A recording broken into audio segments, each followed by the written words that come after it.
So yeah.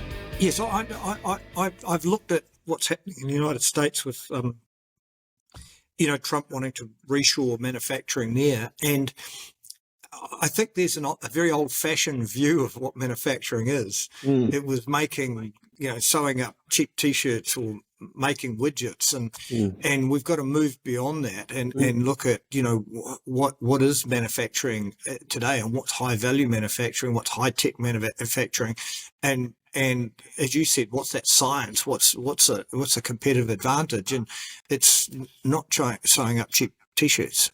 Yeah, and that's a transition that we've all got to take people on, and maybe manufacturers probably haven't done a good enough job there, but certainly the energy kind of transition, Australian manufacturers can step up and can do amazing work. There are some amazing you and I both saw them present at the last SIM-PAC Live, and they're just world leading, absolutely world leading.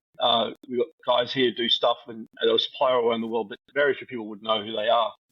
And I think in a lot of ways, as I said, they just like to do that. They like to do their job. They like to talk to people who they like their products and like to buy them. And they're private companies, and they do good jobs, and that's what they're trying to do.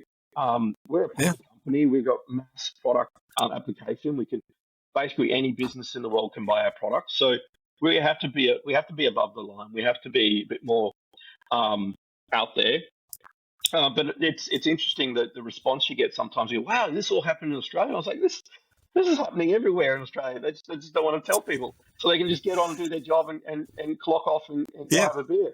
That's the way I see it. It's great. I love it. It's part of what keeps me going here. It's in fact live to tell these stories. They're amazing.